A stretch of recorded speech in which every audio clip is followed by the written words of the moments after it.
Happy birthday, Evelyn. Here's your gift, sign it tonight, or I'll make sure you walk away with nothing. Nathaniel threw the envelope across the table. It slid into her champagne glass. The glass shattered on the floor. 60 guests went completely silent. Evelyn's sister grabbed her arm. Her oldest friend covered her mouth. Nobody moved. Nobody breathed. Nathaniel straightened his jacket, smiled at the room like he had just closed the greatest business deal of his life, and walked back to the bar. Inside that envelope were divorce papers, signed notarized. Dated 2 weeks ago, the same week he told Evelyn he loved her. Subscribe now, comment your city. I want to see how far this story reaches. The morning of October 14th, 2026, began the way most beautiful lies begin, quietly. And without warning, Evelyn Whitaker woke up at 6:45. The way she always did, no alarm. She had trained herself years ago to rise before the house did. Before the noise of the world could crowd in and steal those first soft minutes of stillness. She lay there in the king-sized bed, staring at the ceiling of their Charleston home, and she felt it, that particular kind of warmth that a woman feels when she believes she is truly, deeply loved. She was turning 42 today, and Nathaniel had promised her something special. He had been hinting at it for weeks. Small comments dropped at the dinner table. A knowing smile when she asked what he had planned. He had told her only that the celebration would be unforgettable, and he had said it with such confidence, such theatrical pleasure, that Evelyn had allowed herself to believe, for the first time in years, that her husband still saw her the way he once had. She rolled over and reached for him, but his side of the bed was already cold. She sat up slowly. The bedroom was perfect, the way it always was in their house, expensive, curated, the kind of room that belonged in a magazine rather than a life. Pale morning light pressed through the curtains. Roses sat in a vase on the dresser. She had put them there herself 3 days ago, because Nathaniel rarely remembered to bring flowers anymore. She pushed that thought away. Today was her birthday. She would not start it with grief. Evelyn rose, dressed, and moved through the house with the careful grace of a woman who had learned long ago how to take up space quietly. She was not small in spirit. Anyone who spent more than 10 minutes with her understood that. But she had learned over 15 years of marriage how to make herself smaller in rooms where Nathaniel was performing. And Nathaniel was always performing. She found him in the kitchen, on his phone, dressed already in his charcoal blazer. He looked up when she came in. "Morning," he said. Just that, not happy birthday, not you look beautiful. Just morning, the way you'd greet a coworker you tolerated.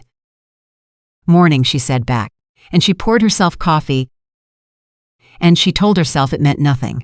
It would not be until that evening, surrounded by 60 of their closest friends and most important business contacts, that Evelyn would understand it had meant everything. The party was held at the Magnolia Club, a private event space on the edge of downtown Charleston that Nathaniel's assistant had reserved 3 weeks in advance. Evelyn knew about the venue. Nathaniel had told her that much, but she had been kept away from the planning entirely. He had waved her away when she offered to help, said he wanted to handle it, that she deserved to be taken care of for once. She had loved him for saying that. She had actually genuinely loved him for it. By 7 o'clock that evening, the room was full. There were people she recognized immediately: her sister, Margaret, who had driven up from Savannah with her husband, their old friends, the Callahans, who had been at their wedding 15 years ago, Nathaniel's business partner, Derek Holt, and a dozen faces from the Brooks International Social Circle, people who wore their wealth like armor and watched everything with the quiet intensity of people who expected something interesting to happen.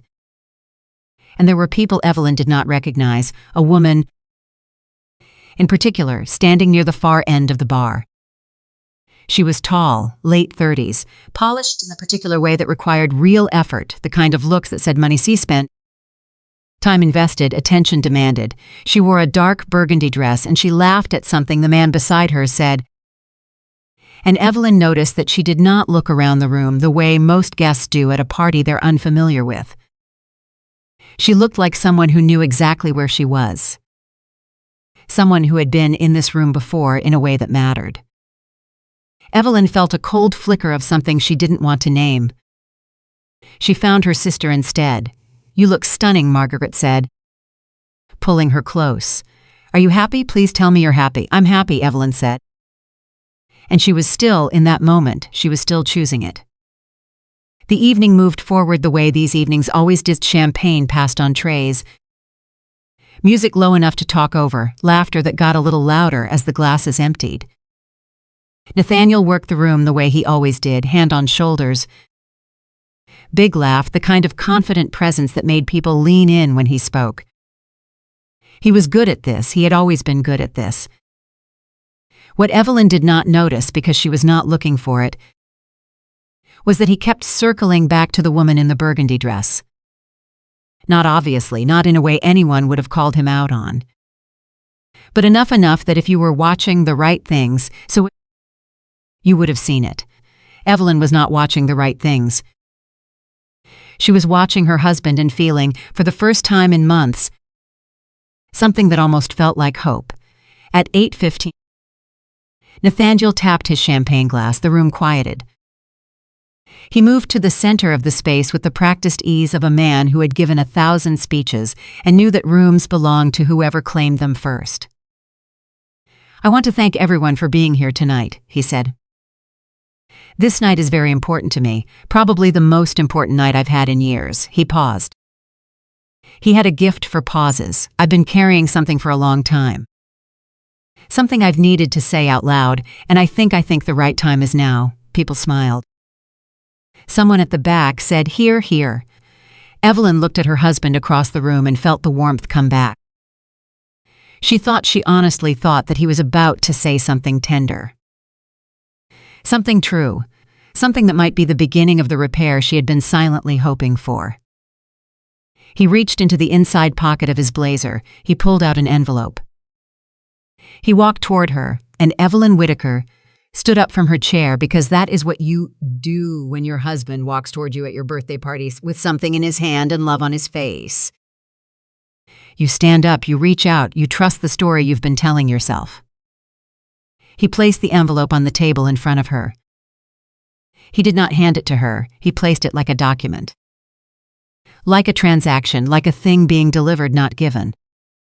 "Happy birthday, Evelyn," he said. His voice was clear and even and loud enough for everyone to hear. "Sign these tonight." The room did not gasp all at once.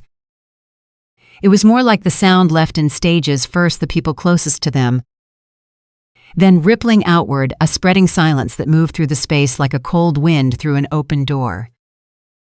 Evelyn looked down at the envelope. She did not pick it up immediately. She looked at it the way you look at something you don't fully believe is real yet, with a kind of stunned attention. Like your brain is buying itself time. Then she looked up at Nathaniel. His expression had not changed. He was not angry. He was not sad. He was calm in a way that was somehow worse than either of those things, the calm of a man who had rehearsed this moment and was pleased with how it was going. "What is this?" she asked. "You know what it is," he said.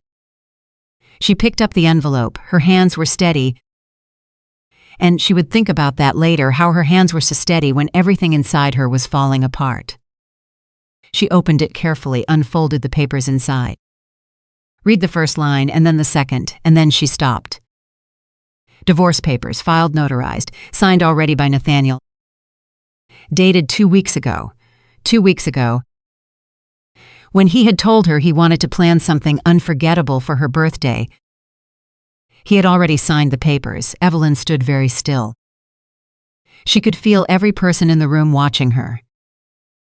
She could feel her sister somewhere behind her, not breathing.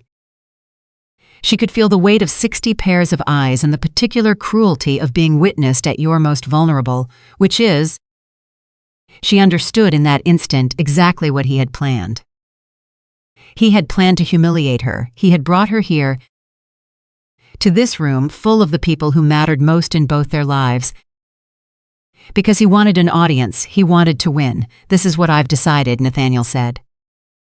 He was talking to the room now, not just to her. She understood that too. Our marriage has been over for a long time. I think everyone here who knows us could feel that. I need to be honest, Evelyn has controlled every aspect of my life for 15 years. My decisions, my relationships, my company, and I'm done. I've earned the right to my own story. Someone at the back of the room, she would later learn it was Derek Holt's wife.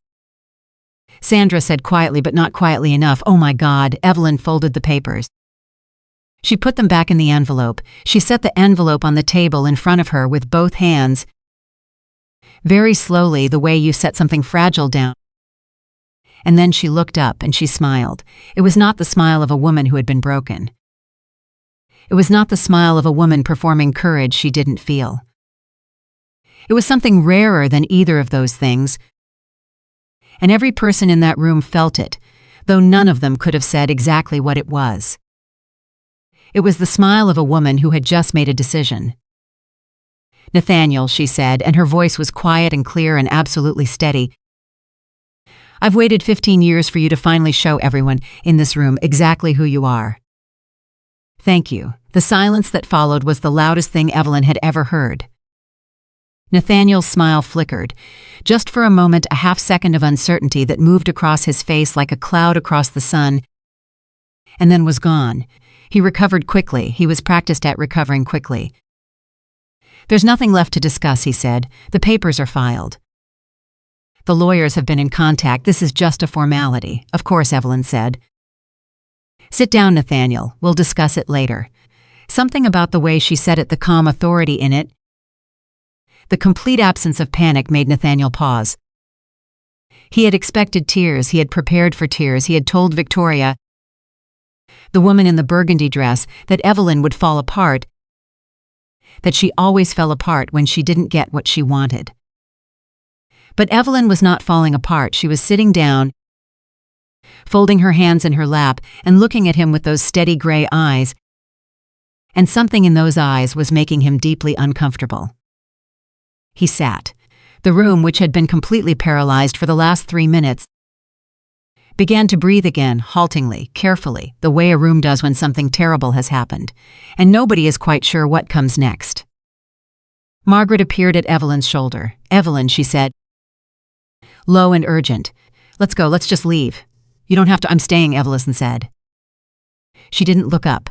Her voice was gentle, but there was no room in it. "I'm staying." Margaret looked at her for a long moment, and then she stepped back and she sat down beside her. And she reached out and took her sister's hand under the table, and Evelyn let her. They sat together, both of them very still, in the middle of a room that was slowly, painfully back to life around them. People began speaking to each other in low voices. The bartenders who had frozen behind the bar began moving again. Someone's phone buzzed. The music had been cut at some point. Evelyn wasn't sure when, and someone put it back on. Too loud at first, then adjusted. Nathaniel had moved back toward the bar. Toward the woman in the burgundy dress. Evelyn watched him go. She watched him lean in and say something to her, and the woman's face changed, not into reassurance exactly, but into something focused, attentive, like someone receiving a briefing. Evelyn thought she knew. She knew before I did. She thought, of course she did. She thought, how long? And then she stopped thinking about that, because the answer didn't matter right now, and because she had something much more important to think about. Something she had been carrying for 15 years, quietly in the dark, the way you carry a secret that doesn't belong entirely to you, but that has become, over time, inseparable from who you are. She thought about her father. She thought about the call she had gotten 18 years ago, standing in the kitchen of the tiny apartment she and Nathaniel had shared before the money, before the company, before everything. The call from her father's attorney, telling her that the estate had been settled, that the inheritance was hers, and it was substantial. She thought about how Nathaniel's company had been 3 months from bankruptcy when that call came. She thought about what she had done with that money, and why, and what it had cost her, and what she had never asked for in return. She thought about the files her attorney, Jonathan Caldwell, had been holding for 6 years. 6 years, because she had gone to Jonathan 6 years ago, not because she had planned to leave, but because she had felt, for the first time, afraid of what would happen if she did. And Jonathan had told her, very carefully, very specifically, what she needed to have documented in order to be protected. And she had listened, and she had done what he said. She had done it out of fear at the time. She had never imagined she would need it for this.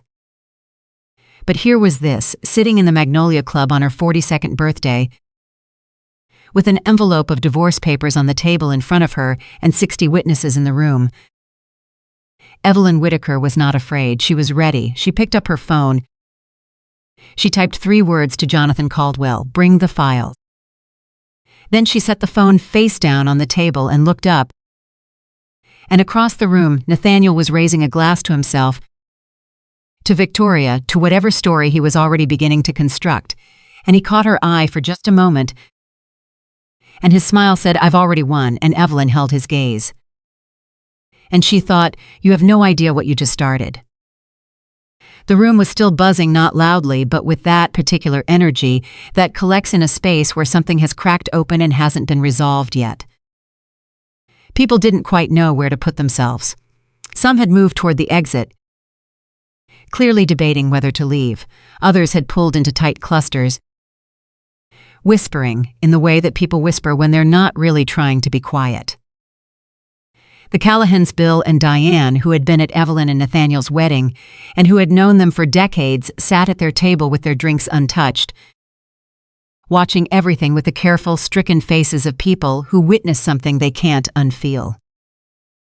It was Diane Callahan who walked over first. She came to Evelyn's side without ceremony, pulled a chair from the neighboring table, and sat down with the quiet practicality of a woman who had been through enough of her own fire to know when someone else needed backup.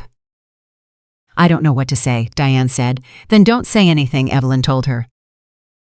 "Just sit here." So Diane sat, and Margaret sat, and the 3 of them formed a quiet triangle of stillness in the middle of the noise. And Evelyn breathed. In the years that followed, people who had been in that room would describe the next hour in different ways. Some would say Evelyn looked shattered. Others, the more honest ones, would say she looked like a woman who had been waiting for something to finally happen, and now that it had, she was at peace with it in a way that nobody quite understood. What none of them knew yet, what not one person in that room understood, except Evelyn herself, was what was inside her phone. What she had sent, what was coming. Nathaniel held court near the bar with the ease of a man who believed the narrative had already been written in his favor. He spoke freely, openly, to the people who came to him, and some did come, because power has a gravity, and some people will always orbit toward it no matter what it does. He spoke about needing space, about finally feeling free, about reclaiming his own life and his own story. Victoria Hayes stood nearby, a little apart, watching the room instead of Nathaniel. She was a consultant. Evelyn had been told she had learned her name 3 months ago from a hotel billing statement that Nathaniel had forgotten to redirect. A consultant with her own firm, based in Atlanta, who had been working closely with Brooks International for the better part of a year. She looked, Evelyn thought, intelligent. She also looked uncertain. Not about Nathaniel, or not only about Nathaniel. She looked like someone in the middle of a calculation whose outcome was still unclear. Evelyn watched her for a long moment. She thought, she doesn't know everything either. That was interesting. Nathaniel's voice rose briefly across the room. He was laughing at something, and Evelyn heard him say the words "dead weight" and then lower his voice again. And she knew, without having to hear the rest, that he was talking about her. Dead weight, 15 years, her father's inheritance. Every crisis she had pulled the company back from. Every banker she had negotiated with, every expansion strategy she had mapped out, every all-night session she had spent building the financial architecture that Nathaniel walked into every morning and took credit for. And what he had to say about it, in the end, was dead weight. Evelyn was surprised to find that it didn't break her. It sharpened her. She felt something settle in her chest, cold and clear, like water over stones. She had not come into this evening with a plan. She had come in with hope, which was perhaps foolish, But it was hers and she didn't apologize for it. But Nathaniel had taken the choice away from her. He had made the decision, in public, in front of everyone she loved. And now she would make hers. She picked up the envelope from the table in front of her. She opened it again. She read every page, this time carefully. Slowly, the way she read every contract, every document, every financial instrument she had ever reviewed, she was calm. Her sister kept glancing at her sideways, braced for collapse. But Evelyn kept reading, and as she read, she began to see it. Not just the terms of the divorce, the asset division Nathaniel had proposed, which was generous on paper and dishonest in substance, but the gaps. The places where what was listed didn't match what was real. Where the company's history, as Nathaniel had filed it with his lawyers, simply did not account for what Evelyn knew and could prove and had been quietly documenting for 6 years. By the time she finished reading, her jaw was set. "Margaret," she said quietly. "Yeah, I need you to get me a glass of water." Margaret looked at her. "Are you okay?" "I'm better than okay," Evelyn said. "I just need a glass of water," and about 15 minutes, Margaret went for the water. Evelyn put the divorce papers down on the table. She reached into her small clutch purse and removed a single card, cream-colored, plain with a name and a number, Jonathan Caldwell. Attorney, Charleston, South Carolina. She had put his number in her phone years ago. She had sent him the 3-word text 10 minutes ago. Now her phone buzzed. "On my way, 20 minutes. Evelyn set the card face down on the table. She folded her hands. She waited, and in those 15 minutes of waiting, she thought about who she had been when she married Nathaniel Brooks, 26 years old. In love for the first time in a way that felt permanent and total. The kind of love that makes you believe you will do anything, sacrifice anything, because love is enough and love endures. She thought about the woman she had become slowly, over 15 years of building a life that someone else took credit for. She thought about her father, who had told her once, near the end of his life, that a person's true character was not what they showed the world, but what they did in the dark. When no one was watching, she had believed that, she had lived by it. She had done her greatest work in the dark, saved the company, saved the family, protected everything, and she had never asked for the light. But Nathaniel had turned the lights on tonight. He had made it public. He had made it a performance. And now, in the most public room she could have chosen, Evelyn Whitaker was going to show everyone exactly what had been done in the dark. She heard the main doors of the Magnolia Club open. She didn't turn around, but she felt the shift in the room, the way it changed when something entered that hadn't been there before. A murmur near the door, Nathaniel's voice still carrying from across the room.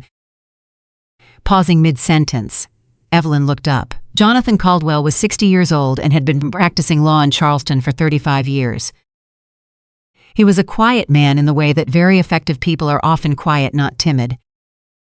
Not uncertain, but economical. He did not waste words or energy on performances.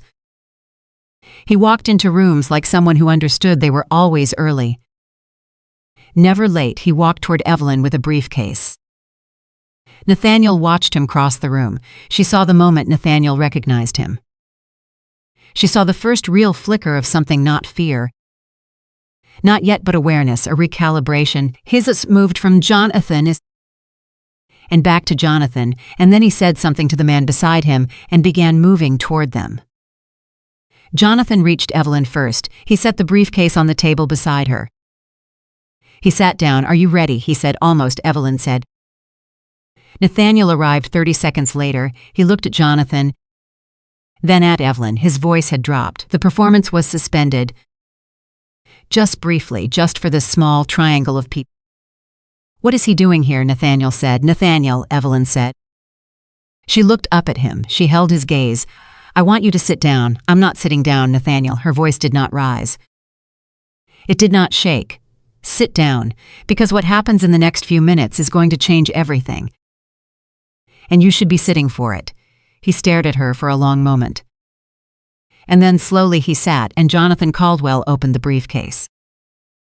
And Evelyn Whitaker, 42 years old, on the night her husband gave her divorce papers as a birthday gift, reached in and lifted the first folder. The room grew quiet again, not the startled silence of before, but something heavier, something expectant, something that felt, to everyone in that room, like the kind of silence that comes just before a door opens onto something you cannot close again. Evelyn set the folder on the table between them. She looked at her husband, and she said, very quiet, so that only he could hear, "You wanted everyone to know the truth tonight, so let's tell them." Jonathan Caldwell opened the briefcase slowly, and the sound of the clasp snapping back was somehow louder than anything else in the room. He pulled out the first folder, then the second, then a third, and he stacked them on the table with the calm precision of a man who had been waiting a long time to do exactly this. Nathaniel watched him. His jaw was tight, his champagne glass was still in his hand, and he was holding it too hard. Evelyn could see the tension in his knuckles. White against the crystal, he had not expected this. He had not expected Jonathan. He had not expected any of this to move the way it was moving. And the realizations that something had shifted outside his control was visible on his face in a way that Evelyn had never seen before. Because Nathaniel Brooks did not lose control of things. That was the story he told about himself. That was the story everyone believed. Evelyn had believed it once too. "What are those?" Nathaniel said. His voice was low and measured, the tone he used in boardrooms when he wanted to seem untroubled. "Documents," Jonathan said. He didn't look up. "I can see that." "What documents?" Jonathan aligned the edges of the folders with the edge of the table. He was in absolutely no hurry, the kind that answer questions, he said. "Questions your lawyers should have asked before they filed." Nathaniel's eyes moved to Evelyn. "You had your attorney come to your birthday party. You had your girlfriend come to my birthday party," Evelyn said. "So I think we're past the point of discussing what's appropriate." Someone at the nearest table made a sound, half gasp, half laugh, and swallowed it quickly. Diane Callahan pressed her lips together. Margaret, sitting beside Evelyn, exhaled something that was almost a word. Nathaniel's expression went flat. He set his champagne glass down on the table. He leaned forward slightly, shoulders squaring, and lowered his voice to the register he reserved for negotiations he intended to win. "Whatever you think you have in those folders, Evelyn, it doesn't change what I filed. The papers are legal. Everything is in order." "I know," Evelyn said. "That's not what these are for." She opened the first folder herself and turned it toward him. It was a financial document, dense, columned, full of numbers that would mean nothing to most of the people in the room.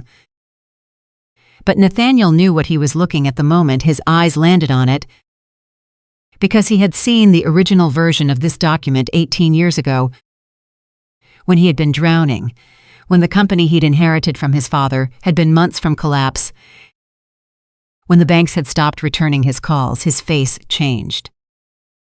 Not dramatically, not in a way most people would have caught. But Evelyn had spent 15 years reading this man's face, and she saw it, the small contraction around his eyes, the almost imperceptible tightening of his mouth. He recognized it. "Where did you get that?" he said. "It's mine," Evelyn said simply. "It has always been mine." She stood up. She had not planned to stand. But something in her rose with her, some force that had been compressed for too long in too small a space, and she stood and the room felt it and went still again. 15 years ago, she said, and her voice carried not because she raised it, but because the room was so completely silent that even a quiet voice filled it entirely. Brooks International was 3 months from bankruptcy. The company had $6 million in outstanding debt, 2 lawsuits pending, and no line of credit remaining. The banks had walked away, the investors had walked away, and Nathaniel had run out of options. She paused. Nathaniel said, "Evelyn, stop." She did not stop. "My father died when I was 24, she said. "He left me an inheritance, a significant one. I was 26 when Nathaniel's company was failing, and I was in love, and I believed in him. I did what people do when they love someone, and believe in them. I gave him everything I had. The room had gone so quiet that Evelyn could hear the ice shifting in someone's glass across the room. I didn't give it to him as a loan. I didn't negotiate terms. I transferred my inheritance into the company because he was my husband and it was our life, and I trusted that what we were building together belonged to both of us. She looked at Nathaniel. $3.8 million, she said. That is what my father left me. That is what went into this company, and not one person in this room, not one person in our entire social circle has ever known that. Because I never told anyone, and Nathaniel never told anyone either. The silence held for 3 full seconds. Then Bill Callahan said from across the room, "What?" And that single word broke something open, and the room began to breathe again rapidly, in the way of people absorbing something they had not prepared for. Nathaniel was on his feet. "You don't know what you're talking about," he said. His voice had lost its evenness. There was an edge in it now, not quite panic, not quite anger, but something that sat between them. "Jonathan," Evelyn said. Jonathan Caldwell opened the second folder without looking up and slid it across the table. Transfer records, bank statements, investment agreements bearing Evelyn's name and signature. Documents tracing the movement of funds from her personal account into what would become Brooks International, dated, notarized, legally intact. Nathaniel stared at them. "Those don't prove anything," he said. "Marital assets. These predate the marriage," Jonathan said. He spoke for the first time in several minutes, and his voice was quiet and completely authoritative. The initial transfer occurred 8 months before the wedding. Under South Carolina law, that makes them categorically separate property. But that is not the most interesting part. He turned to the third folder. The most interesting part is what Nathaniel filed with his attorneys as the basis of the company's founding capital. He opened the folder and turned it outward so that anyone near the table could see it. It was a company history document, the kind prepared for investors and auditors. The kind that told the story of how Brooks International had come to be. Evelyn's name did not appear in it once. "He rewrote the history," Margaret said. She had been silent for so long that her voice startled everyone.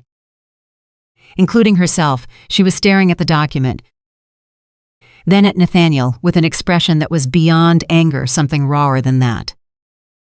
"He actually sat down and rewrote what happened." "I didn't rewrite anything," Nathaniel said. "Said it too fast and the room heard it." "Then explain to me," Evelyn said, "why this document, which you submitted to your board of directors 4 years ago, states that the founding capital came from a private investor consortium when the transfers came from my personal account." Nathaniel's mouth opened. Closed. Victoria Hayes had moved at some point in the last few minutes, closer to the edge of the room. Evelyn noticed it peripherally. The woman was watching with an expression that had moved from carefully composed to something more complicated, something that looked, Evelyn thought, like a person beginning to revise a story they had accepted as fact. "Good," Evelyn thought. "She should. This is not the time or the place," Nathaniel said. He had recovered some steadiness. He was trying to pull the room back, trying to reframe it. "These are private financial matters that belong in a lawyer's office, not at a social gathering. You made it public," Evelyn said. Her voice was still quiet. It was its own kind of power. "You chose this room. You chose these people. You put those papers in front of me, in front of everyone we know. So yes, Nathaniel, this is exactly the time and exactly the place." She picked up the first folder again. "I want to tell you all something," she said. She was talking to the room now, not just to him. "I am not doing this for revenge. I want you to understand that. I am doing this because in about 72 hours, Nathaniel's attorneys are going to begin a process based entirely on a history that isn't true. And the people in this room, some of whom serve on our board, some of whom are investors, some of whom have spent years trusting what they were told about this company, deserve to know what they're actually standing on." Derek Holt, Nathaniel's business partner, spoke from a table near the center of the room. He was a deliberate man, slow to react, trusted by everyone who worked with him. He said, "Nathaniel, is what she's saying accurate?" Nathaniel turned to him. "Derek, is it accurate?" A pause. It's more complicated than she's making it sound. That is not an answer, Derek said. And something shifted in the room again, a tilt of allegiance. Subtle but unmistakable, the kind that happens when the person everyone assumed was in charge proves, in one unguarded moment, that they don't have answers where answers are required. Nathaniel looked at Evelyn. She looked back at him. She had known this man for 17 years. She had loved him truly and fully and without reservation. She had given him the most significant thing her father had left her, not because she had to, but because she had believed in him when no one else did. She had watched him take that belief and build it into something remarkable, and she had stood in his shadow while he did it, and she had told herself for years, she had told herself that the shadow was fine, that what mattered was the thing being built, not who got the credit. She had been wrong, not about the company, not about the work, but about the shadow. You cannot live in someone else's shadow for 15 years and call it partnership. You cannot pour everything you are into someone else's story and then be surprised when they forget you wrote it. Evelyn understood that now. She had needed tonight to understand it. I want to show you one more thing, she said. She reached past Jonathan's folders and into her own small clutch, the one she had brought to her birthday party, the one that looked far too small to contain anything of consequence. She removed a single folded document not part of Jonathan's files, not prepared by anyone but herself, folded carefully and carried close all evening because she had not been sure, until approximately 40 minutes ago, that she would need it. She unfolded it. She set it on the table. Nathaniel's eyes went to it and then went very still. It was a handwritten letter, his handwriting, dated 11 years ago. Do you remember writing this? Evelyn asked. He did not answer. I'll remind you, she said. She did not read from it. She knew it from memory. You wrote this the night we almost lost the Atlanta expansion. The banks had frozen the line of credit. The contractors were threatening to walk. You came home at 2 a.m. and you sat at the kitchen table and you wrote this. And then you came to bed and you held me and you said, I remember exactly what you said. You said, I would not exist without you. This company would be a grave marker somewhere if you hadn't believed in it. In me, I want you to have this in writing because words said in the dark don't last. But paper does. She paused. The room was completely, profoundly silent. Paper does, she said again quietly. You were right about that. Nathaniel's had gone through 3 different expressions in the last 30 seconds and had landed on something Evelyn had almost never seen on him before. Shame, not anger, not kind-guarded. Unmanaged, the real thing. It lasted exactly 4 seconds. And then Victoria Hayes made a mistake. She crossed the room. She came up beside Nathaniel and put her hand on his arm and said, loud enough to be heard by the people nearest them, Nathaniel, don't let her do this. She's trying to manipulate the room. The effect was immediate, and it was not what Victoria had intended. Every eye in the room shifted to her, and Evelyn turned and looked at her directly. For the first time all evening, really looked at her, gave her the full weight of her attention and said, very politely, I'm sorry. I don't think we've been introduced. Victoria's hand stayed on Nathaniel's arm, but her composure stuttered. She had not expected to be addressed directly. She had not expected Evelyn to be this calm. Victoria Hayes, she said. I know who you are, Evelyn said. She turned back to the room. Victoria has been consulting with Brooks International for 11 months. She and Nathaniel have been in a relationship for approximately 8 of those months. I found out 3 months ago. She said it without drama, without venom, as a simple statement of fact. I want to be clear about something. I am not angry at Victoria. She made a choice, and it was not a fully informed one. But she is about to learn something important, something I think she should know. She looked at Jonathan. Jonathan opened the 4th folder. He hadn't mentioned a 4th folder. Nathaniel had not known there was a 4th folder. Evelyn had not told him to bring a 4th folder in her text. She had told him that separately. A week ago, when she had first felt the certainty settle in her bones that this moment was coming, even if she hadn't known the form it would take. Brooks International has a silent liability, Jonathan said, speaking now to the room as much as to any individual. Over the past 3 years, Mr. Brooks has authorized a series of expenditures from corporate accounts that were not approved by the board, were not disclosed to investors, and in at least 2 instances, directly benefited a private consulting arrangement that created a conflict of interest. The air changed. Derek Holt stood up from his table. "What kind of expenditures?" he said. Jonathan named a number. The number was large. Derek Holt sat back down. "Nathaniel," he said. His voice was different now. It had lost the searching quality, the willingness to wait for an explanation. It had become the voice he used when he was already past the question and into the consequence. "I need you to tell me right now whether what I just heard is accurate." Nathaniel said nothing. The silence was its own answer. "I'm calling an emergency board meeting," Derek said. "Monday morning, 7 o'clock. You'll need your lawyers there." "Derek, 7 o'clock." "Nathaniel." Victoria's hand dropped from Nathaniel's arm. It was a small gesture, almost nothing, but in a room watching every movement, it was enormous. It was the moment where the person who had chosen him, who had stood beside him in this room as a declaration, stepped back, not dramatically, not with words, just a hand coming away from an arm, a half step to the left, a recalculation happening in real time.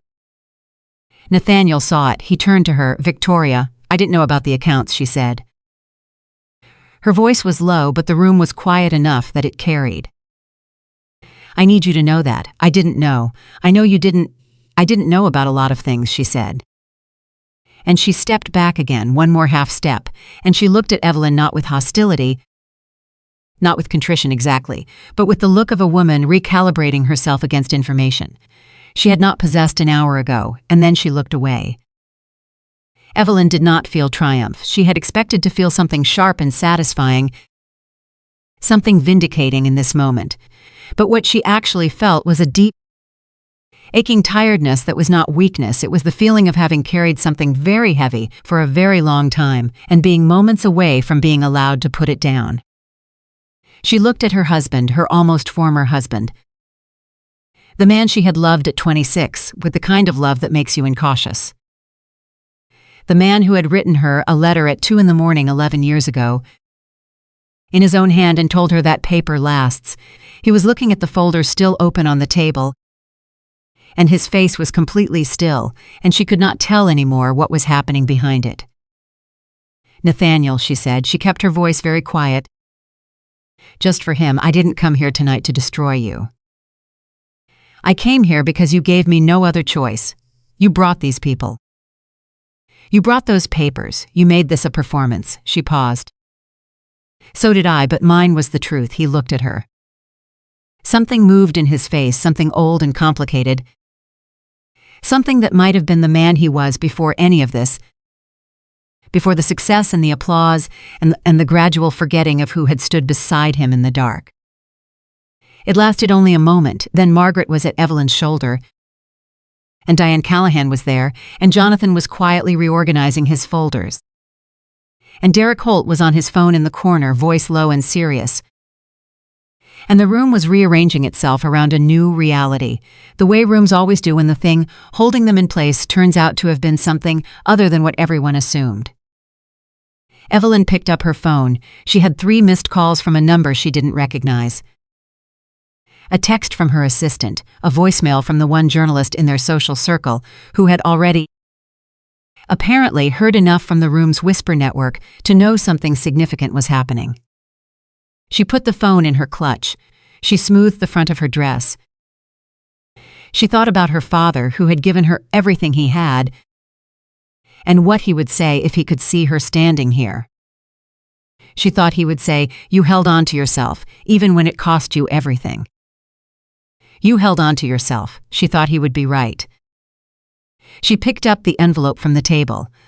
The original envelope, the one Nathaniel had brought, the one with the divorce papers inside. She held it for a moment, feeling the weight of it, the strange lightness of something that had been meant to destroy her, and had, instead, turned out to be the thing that set her free.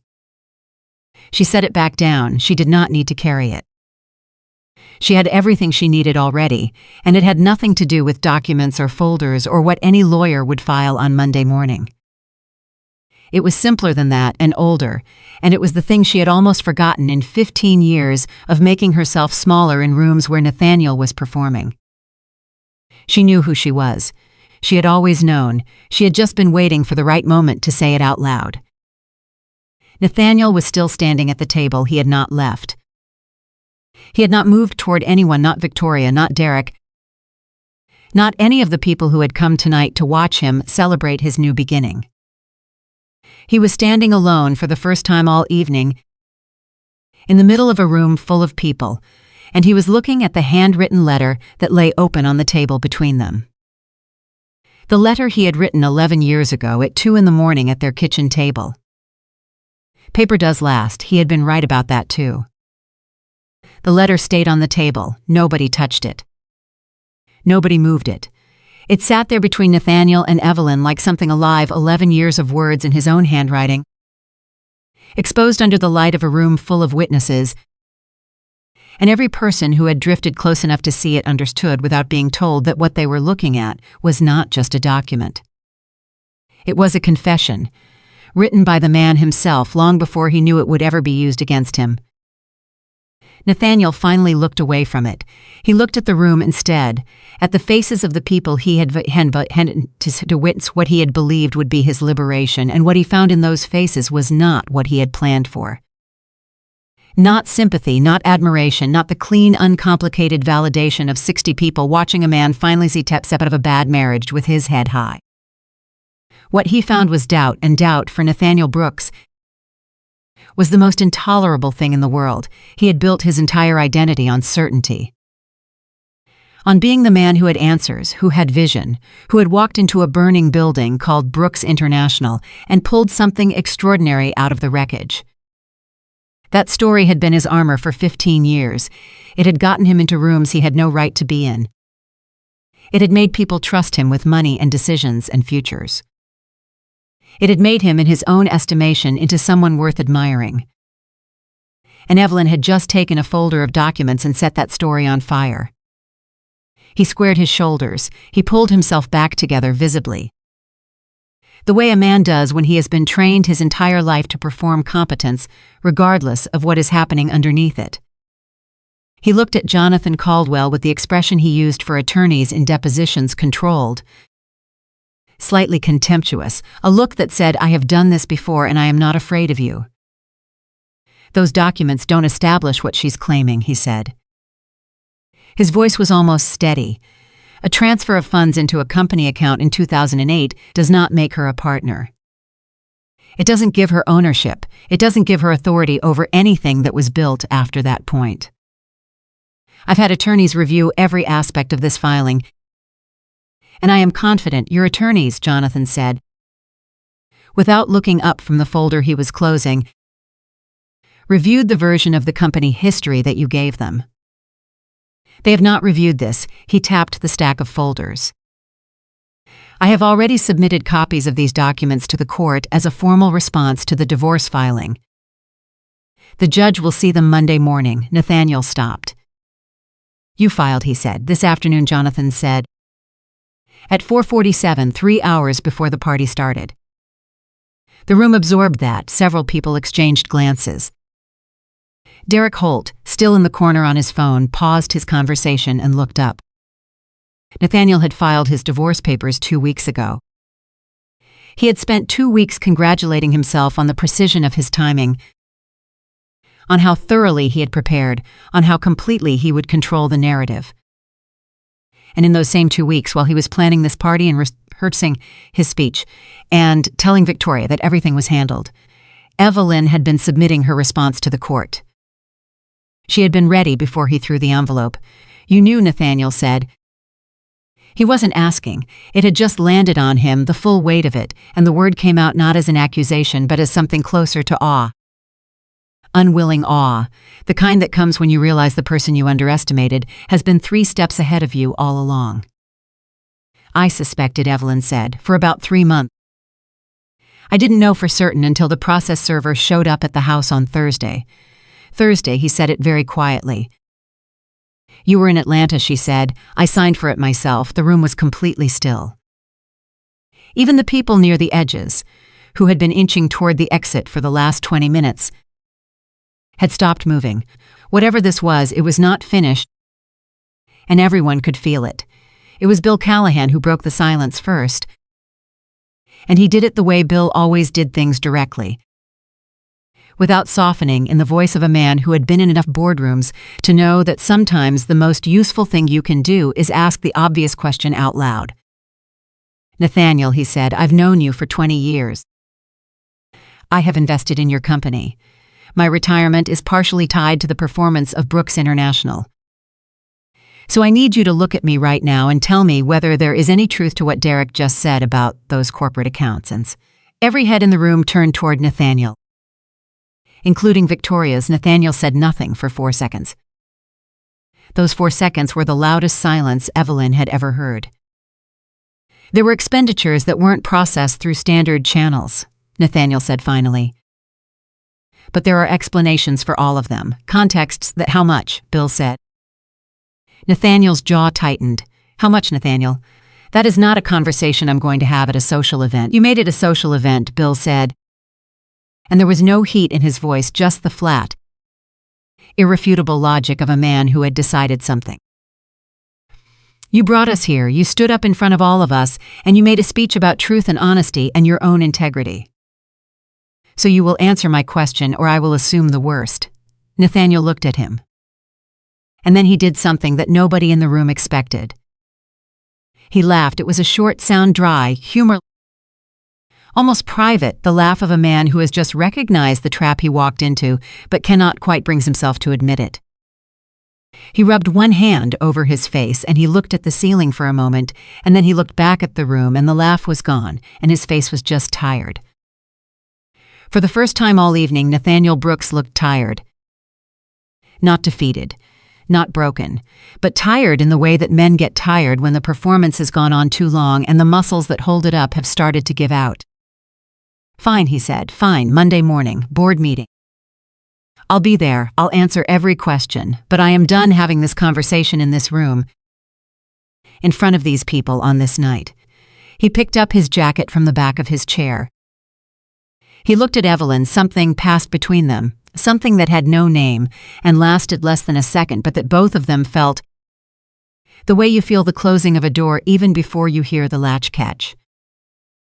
It was the look of two people who had known each other in the way that only long-married people know each other completely, intimately, in all the unglamorous detail of daily life, and were now standing on opposite sides of something that could not be undone.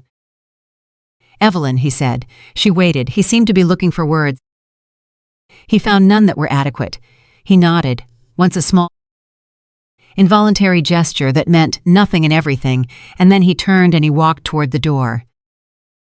Victoria did not follow him immediately. She stood where she was, and she watched him go, and the expression on her face was the most human thing Evelyn had seen from her all evening. It was the expression of a woman doing very rapid math on a situation she thought she understood and discovering that the numbers don't add up. Then she picked up her purse and she walked out, but not toward Nathaniel. Toward Evelyn. The room noticed. The room held its breath. Victoria stopped 2 feet from Evelyn and looked at her with the directness of someone who has decided that pretense is no longer useful. Up close, she looked younger than Evelyn had initially thought, and more uncertain and much less composed. I owe you an apology, Victoria said. Evelyn looked at her. You don't know me well enough to owe me anything. I know more than I should, Victoria said. And less than I needed to. She paused. She seemed to be weighing something.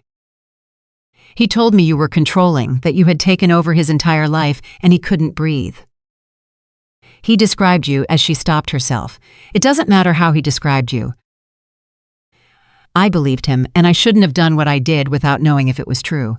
Evelyn was quiet for a moment.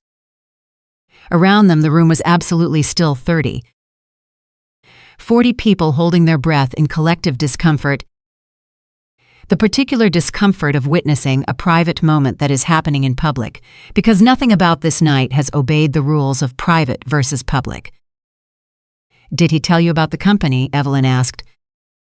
About how it got started, Victoria shook her head. He said his family built it, that he turned it around after his father left it in bad shape. Evelyn nodded slowly. His father did leave it in bad shape, that part is true. She paused.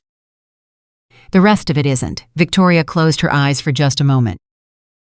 I didn't know, she said again. I believe you, Evelyn said.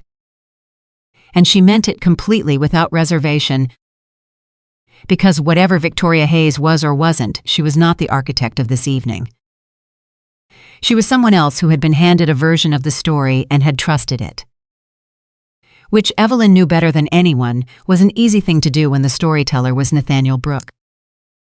Victoria left without saying anything else. The room exhaled. Margaret appeared at Evelyn's side so quickly it was as if she had been suspended in mid-air waiting for an opening. Okay, Margaret said. Now will you let me take you home? Not yet, Evelyn said. Evelyn, I need 10 more minutes. Margaret made a sound of profound frustration and love, which was, Evelyn thought, the most accurate sound a sister could make in this situation. The 10 minutes she needed were for Derek Holt. Derek crossed the room to her. After our crowd had thinned somewhat, after the people who had come for the party and gotten something far more complicated had made their uncomfortable exits. He was a large man, broad-shouldered, with the kind of face that people described as trustworthy and meant it as a high compliment. He had been Nathaniel's business partner for 8 years. He had also, in quiet moments that Nathaniel didn't know about, called Evelyn for advice 4 separate times when he didn't know how to handle something the company was facing. Nathaniel didn't know those calls had happened. Derek came and stood in front of her and he said, without preamble, how bad is it? The company itself is solid, Evelyn said. The fundamentals are strong. What Nathaniel did with those accounts is a liability, but it's not existential, not if it's addressed quickly and transparently. Derek nodded. He was thinking. And the founding documents? Jonathan will send you everything tomorrow morning. He looked at her for a long moment. You should have had your name on those documents from the beginning. I know, she said. Why didn't you? Because I loved him, she said. And I thought that was enough. She paused. Derek nodded again. Slowly, the way a man nods when he is absorbing something that reframes a significant portion of what he thought he knew. Monday morning, he said. Board meeting. Evelyn looked at him. I'm not on the board, Derek, not yet, he said. And he held her gaze for a moment that was its own kind of statement. And then he turned and walked back toward the exit. Already on his phone again, not yet. Evelyn's stood with those 2 words for a moment. She was still standing there when Jonathan came to collect his folders and his briefcase. He worked quickly and quietly the way he always did. And when everything was packed, he looked at her over the top of the case and said, You did well tonight. I didn't enjoy it, she said. I know, he said. That's why you did well. After he left, the room was nearly empty. The bartenders were starting to clear. 2 of the venue staff moved between tables collecting glasses. The music had been turned off at some point. Evelyn couldn't remember when, and in the quiet, the sound of the room returning to its ordinary state was almost peaceful. Diane Callahan had stayed. She and Bill were still at their table, waiting, and when Evelyn came over, Diane stood and wrapped both arms around her without saying anything. Just held on. Evelyn let herself be held. She had been holding herself together all evening with a rigid internal architecture of someone who knew that the moment they let go, everything would shift, and she had needed to stay upstraight through all of it. But here, with Diane's arms around her, she allowed one thing, just one. Not tears, not collapse, just the release of a single long breath that she had been holding for approximately 4 hours, and perhaps, in some deeper way, for 15 years. He's a fool, Diane said, into her shoulder. He's scared, Evelyn said. Scared men do foolish things. You're too generous, Diane said. No, Evelyn said. I'm just done being angry. Anger takes up too much room. Bill put his hand on her shoulder. If you need anything at all, you call us. You understand? I know, Evelyn said. Thank you. It was 9:58 when Evelyn finally walked out of the Magnolia Club. Margaret was beside her. The night air was cool, and the street was quiet, and the distance between the door they had just come through and the rest of her life was exactly one step. And Evelyn stood on the threshold for a moment and breathed. "Are you okay?" Margaret asked. "Ask me again in a week," Evelyn said. They walked to Margaret's car. They drove in silence for 4 blocks. And then Margaret said, "The letter. The one in his handwriting." "I didn't know about that." "Nobody knew about that," Evelyn said. "You've been keeping it for 11 years. "I've been keeping it because he asked me to," she said. "He said he wanted me to have it in writing, so I kept it." Margaret was quiet for a moment. "Did you always know you might need it someday?" Evelyn looked out the window at the passing city, the lights, the storefronts, the ordinary Thursday night life of Charleston moving around her as if nothing had happened. The way the world always keeps moving regardless of what any one person is going through inside it. "No," she said, "for a long time I kept it because I loved it. Because it was the truest thing he ever said to me." She paused. "It's still the truest thing he ever said to me. It just turned out to be useful." 2. Margaret reached over and took her hand on the center console and didn't let go. The next 72 hours moved faster than Evelyn expected.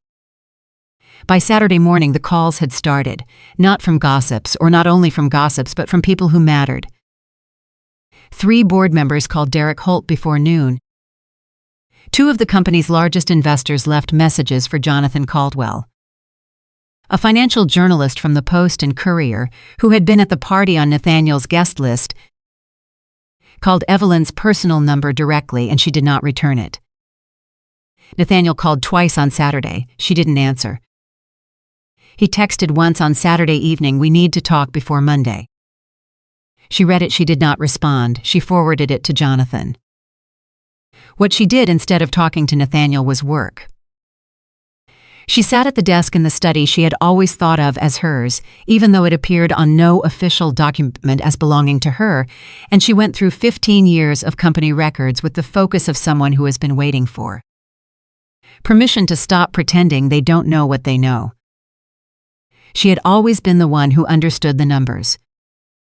Nathaniel was brilliant at vision, at relationships, at the kind of confident forward momentum that made people want to follow him. But the engine of the company, the actual financial architecture, the risk management, the structural decisions that made the vision survivable, that had been Evelyn. Quietly always, she built a document not for revenge, not as ammunition. She built it because Derek had said not yet, and she understood what he meant, and she understood what Monday morning might require of her, and she was not going to walk into that board meeting unprepared. On Sunday, Jonathan called. "I've heard from Nathaniel's attorney," he said, "and they want to renegotiate the terms before Monday." Evelyn was quiet for a moment. "What changed?" "Everything you put on that table changed it," Jonathan said. "They know the court has our documentation. The board meeting is tomorrow, and that Derek is already asking questions. They are to use the legal term alarmed. What are they proposing?" Jonathan read her the revised terms. They were significantly different from the original papers. More honest, more balanced, closer to what was actually true. Evelyn listened to all of it without interrupting. When he finished, she said, "It's not enough, I know," he said. "I told them that. What did they say?" "They said they'd have another offer by end of day," she said. "Tell them to take their time. I'm not going anywhere." She hung up and went back to her document. It was Sunday evening, close to 9 o'clock, when her phone rang with a number she didn't recognize. She almost didn't answer. She was tired, the particular bone-deep tired that follows the expenditure of a very large amount of emotional energy, and she had been disciplined all weekend about what she let in. But something made her answer, "Ms. Whitaker." The voice was a woman's, composed, professional, carrying the particular cadence of someone who chooses words carefully. "My name is Patricia Odom. I'm the chair of the Brooks International Board of Directors." Evelyn sat up straight. She had met Patricia Odom exactly twice, once at a company gala 4 years ago, once at a charity event the following spring. Patricia was 70 years old, had served on 11 corporate boards in her career, and was known in Charleston business circles as someone whose opinion, once formed, did not shift easily. Odom. "I'm calling you directly because I believe in directness," Patricia said. "I have spent the last 36 hours reviewing materials that have been brought to my attention by multiple sources. I have spoken with Derek Holt. I have spoken with Jonathan Caldwell's office. I have reviewed the documents submitted to the court." A pause. "And I would like to meet with you tomorrow morning before the board meeting. At 6:30 if you're available." Evelyn's heart was beating carefully, steadily in the particular rhythm it found when something important was about to be required of her. "I'm available," she said. "Good," Patricia said. "Bring whatever you've been working on. Derek tells me you understand this company better than anyone currently sitting in a chair with a title." She hung up before Evelyn could respond. Evelyn set the phone down on the desk. She looked at the document she had been building all weekend, page after page of financial history, structural analysis, strategic assessment, the full and true accounting of everything she had contributed, and everything she knew, and she thought, "This is the thing I have been building my whole life. Not the company, not the marriage, the capacity to walk into a room with the truth and not be afraid of it." She saved the document. She closed her laptop. She went to bed at 10 o'clock for the first time in years, and she slept without interruption, and in the morning she woke before her alarm the way she always did. The way she had for as long as she could remember, and she lay still for a moment in the quiet, and she did not reach for anyone, and she was not sad about it. She was ready. At 6:28, Monday morning, Evelyn Whitaker walked into the private conference room at the Charleston Harbor Hotel, and Patricia Odom was already there, seated, sharp-eyed, with a coffee she had already half finished and a legal pad covered in notes. She looked at Evelyn the way very few people in Evelyn's life had ever looked at her, not past her, not around her, not at the space she occupied relative to the man who usually walked beside her, but at her. Specifically, with the focused attention of someone who had done their work and found the subjects more significant than anticipated. "Sit down, Ms. Whitaker," Patricia said. Evelyn sat. "Tell me everything," Patricia said, "not what's in the folders. Not the legal argument. Tell me who you are and what you built and what you know and what you believe this company needs of 6 months." Evelyn opened her laptop, and she told her. She talked for 47 minutes without stopping. She covered the founding history, the expansion strategy, the financial architecture she had designed and maintained and adjusted over 15 years without attribution. She talked about where the company's vulnerabilities were and what she would do about them. She talked about the workforce, 230 employees, whose jobs depended on the stability of decisions made in rooms exactly like this one, with the specificity of someone who had never, not for a single year, allowed herself to forget that the company was people first and numbers second. Patricia Odom did not interrupt once. When Evelyn finished, Patricia was quiet for a moment. Then she said, "You've never had an official role in this company." "No," Evelyn said. "Why not?" Considered the question. "Because I thought love was a role," she said. "I've since revised that position." Patricia looked at her for a long moment. Something in her expression shifted, not softening exactly, but recognizing the look of a woman who had navigated enough rooms and enough years to know precisely what she was looking at. "The board meets in 90 minutes, Patricia said. "Nathaniel will be there. His attorneys will be there. There will be a vote on his future with the company." She paused. "I'd like you to be there as well." Evelyn looked at her. "In what capacity?" "As someone the board needs to hear from," Patricia said. "We can work out the title later." She stood. She extended her hand. Evelyn stood and took it, and as they shook hands in that quiet room at 6:59 on a Monday morning, with the rest of the building beginning to stir around them and the board meeting 90 minutes away, and 15 years of a life about to be reconfigured into something entirely new, Evelyn felt it again, that sensation from the birthday party, but cleaner now, clearer without the grief underneath it. The feeling of a door opening, not closing, not slamming shut. opening wide into light onto something she had earned with every quiet year, every undocumented sacrifice, every moment she had stood in someone else's shadow and kept the foundation solid anyway. She was walking through it now, and this time she was walking through it in her own name. The board meeting was scheduled for 8:30 in the morning. By 8 o'clock, every seat in the conference room on the 14th floor of the Brooks International building was already occupied. 7 board members, 3 legal representatives, 2 financial auditors who had been called in over the weekend on Derek Holt's authority, a court-appointed mediator who sat at the far end of the table with the practiced stillness of someone who had witnessed a great many rooms like this one and had learned not to show what they thought about any of them. Nathaniel arrived at 8:12. He came in with 2 attorneys flanking him, both of them expensive, both of them carrying the kind of polished confidence that top-tier legal fees buy. And he moved to his seat at the head of the table with the muscle memory of a man who had sat at the head of this particular table for 11 years. He set his portfolio down, he straightened his jacket. He looked around the room with a measured expression that was meant to communicate control. Then he saw Evelyn. She was seated 4 chairs down on the left side of the table, beside Patricia Odom, with her laptop open and a printed copy of the document she had spent the weekend building stacked neatly in front of her. She was not looking at him when he came in. She was speaking quietly with Patricia. And she finished that sentence before she looked up. And when she did, she met his eyes calmly and nodded once, a professional nod, the kind you give a colleague you are prepared to work opposite. Nathaniel did not nod back. He looked at Patricia instead. What is she doing here? Patricia did not look up from her own notes.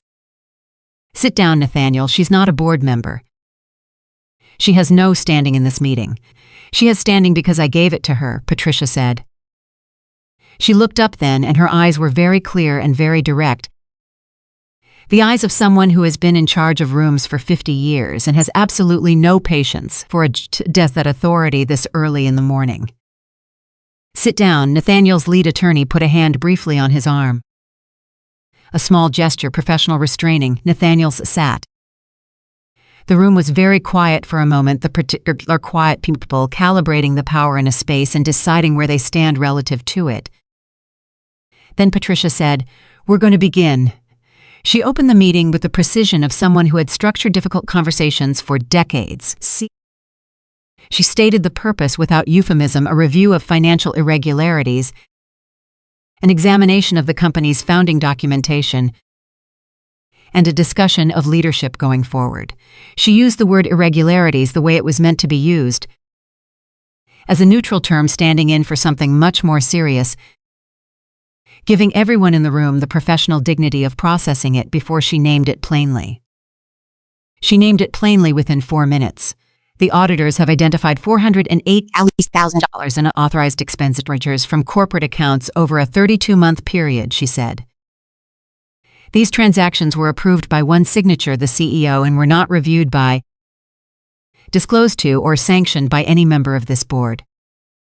Additionally, 2 of these transactions directly funded activities that created a conflict of interest with a contracted consulting arrangement. She paused. I'm going to let the auditors walk us through the specifics. And then we are going to hear from Mr. Brooks.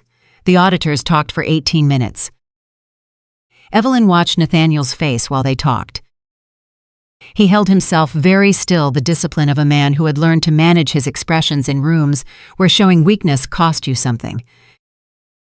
But she knew his face, and she saw what was beneath the stillness. She saw the slight tightening around his eyes when a specific transaction was named. She saw the almost imperceptible movement of his jaw when the auditor read the date on the largest withdrawal, a date that corresponded. Evelyn knew to a weekend in Napa Valley that she had believed at the time was a solo company retreat. It had not been a solo company retreat. She had not included that information in her document. It was not relevant to the company's financial health, and she had made a deliberate decision in those quiet weekend hours of preparation about which truths were necessary and which were merely painful. She was not here to wound anyone. She was here because the company, 230 people, Their salaries, their benefits, their families needed someone in this room who understood what it was actually standing on. When the auditors finished, Patricia turned to Nathaniel. "Would you like to respond?" she said. Nathaniel's lead attorney, a man named Griffin Cole, who was known in Charleston legal circles for being almost impossible to rattle, leaned in and spoke quietly into Nathaniel's ear. Nathaniel listened. He nodded once. He looked at the board. "Some of those expenditures were operational decisions made under time pressure that I accept did not follow proper disclosure protocol," he said. "I take responsibility for the process failure. But I want to be clear, every dollar spent was in service of the company's strategic interests. There was no personal enrichment." Across the table, one of the board members, a woman named Carla Hutchins, who had served on the board for 6 years and who Evelyn knew to be meticulous and plain-spoken, looked up from her copy of the auditor's report and said, "The Napa transaction." Nathaniel's expression didn't change. "That was a client relationship investment. The client you listed doesn't appear in any of our records," Carla said. "They were a prospective client who never became an actual client. Negotiations didn't proceed." Carla set the report down on the table with the careful flatness of someone placing a card they have decided to play. "The hotel booking for that weekend was in 2 names," she said. "Yours and a Victoria Hayes, who is listed in our contractor for records as a consulting engagement initiated 7 months prior." She paused. "Would you like to revise your characterization of that expenditure?" The room was absolutely still. Nathaniel looked at Griffin Cole. Griffin Cole looked at the table. Nathaniel looked back at Carla. "I'm not going to discuss the specifics of personal relationships in this context. Then I'll note your non-response for the record," Carla said. She picked up her pen and wrote something on her legal pad, and the scratch of the pen across the paper was the only sound in the room. Evelyn did not look at Nathaniel during this exchange. She looked at her own document, at the numbers she had organized and the projections she had built, because she had understood when she walked into this room that the most important thing she could do was not perform her injury. The board did not need to see her pain. They needed to see her competence. Those were 2 very different things, and she had spent the entire weekend deciding which one to bring into this room. She had brought the right one. Derek Holt spoke next. He had been sitting quietly through the auditor's presentation, through Nathaniel's response, through Carla's exchange, the particular silence of a man doing significant internal accounting. When he spoke, he addressed the full board, not Nathaniel specifically. And his voice had the measured weight of someone who has made a decision and is now simply delivering it. "I've been Nathaniel's business partner for 8 years, Derek said. I've trusted his judgment on strategy, on relationships, on the direction of this company. Some of that trust was well placed. Some of it, I now understand, was based on an incomplete picture. The founding documentation issue is not a minor concern. It goes to the question of what this board was told about the dating of the company we've been governing. We made decisions based on a history that turns out to have been significantly revised." He paused. "That is not something I can look past," Nathaniel said. "Derek, I'm not finished," Derek said. He said it without heat, without apology, in a tone that closed the interruptions as firmly as a closed door. "I want to put a question to the board. Given what we've reviewed this morning, the financial irregularities, the disclosure failures, the question of the company's taught founding documentation, I believe we have an obligation to discuss the question of leadership. Specifically, whether the current leadership structure is in the best interest of this company and the people who depend on it." He looked around the table. Several board members nodded. Nathaniel's attorney leaned in again. This time Nathaniel did not nod. He was looking at Derek with an expression that was no longer controlled. Something raw had broken through. The expression of a man watching something he built being questioned by the person he trusted most to protect it. "You've been my partner for 8 years, Nathaniel said." His voice was lower now. The boardroom register had slipped slightly, and what came through was something more personal, more unguarded, something that, under different circumstances, Might have been the beginning of an honest conversation. 8 years. You know what I built here. I know what we all thought you built, Derek said carefully. I'm less certain than I was this time last week about the complete picture. The complete picture. 4 words, and in the space they created, Evelyn felt the moment arrive, the one she had been preparing for, the one that Patricia had positioned her for, the one that Derek's question had now formally opened. She looked at Patricia. Patricia gave her a single, small nod. Evelyn straightened in her chair. She said, "May I speak?" Every head turned toward her. Nathaniel's eyes found her, and in them she saw something she had not seen since Friday night. Not anger, not calculation, but something more fundamental, something that looked at its edges like grief. She felt it too. She chose to speak anyway. "I'm not here to make a case against anyone," she said. And she meant it, and she believed that everyone in the room could hear that she meant it. "I'm here because this company has 230 employees who come to work every day. Without knowing that decisions made in this rooms will determine whether they keep their jobs and their health insurance, their children's stability. I've known that for 15 years. It has never stopped mattering to me, regardless of what has changed personally." She opened her laptop. "I've spent this weekend building a comprehensive assessment of where Brooks International actually stands financially, operationally, and strategically, not where the public narrative says it stands, where it actually stands. I'm asking for 20 minutes to walk this board through it. After that, every decision made in this room is yours to make." Patricia said, "You have 20 minutes. She took 19. In those 19 minutes, Evelyn laid out the company's reality with the precision of someone who had been living inside it for 15 years. She showed them the genuine financial health beneath the surface irregularities, stronger than the auditor's reports suggested when properly contextualized. She identified 3 areas of structural vulnerability that had not yet been addressed and proposed specific remedies for each one. She walked them through the expansion strategy she had outlined 3 years ago that Nathaniel had presented to the board as his own without attribution. And she did this not with accusation, but with the matter-of-fact clarity of someone saying, "Here is the work, here is where it came from, here is what it can still become." She did not perform anger. She did not perform forgiveness. She performed competence, which was the only performance that had ever mattered in this room or any room like it. When she finished, the board was quiet. Carla Hutchins was the first to speak.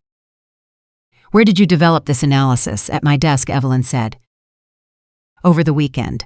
Although the underlying knowledge took 15 years, Carla wrote something on her legal pad.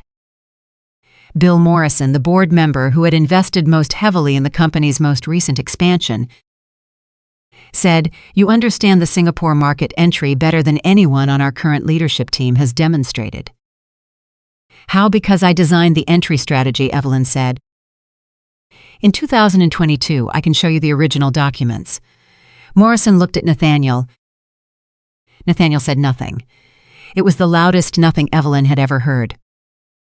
At 9:51, Patricia called a brief recess. 20 minutes, she said, for the board to confer privately. The attorneys gathered their clients.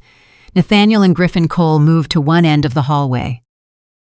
Evelyn stood near the windows with Jonathan, who had arrived at 8:28 and had sat quietly along the wall through the entire meeting, with the patient presence of someone who understood that his role in this particular room was to be available rather than act.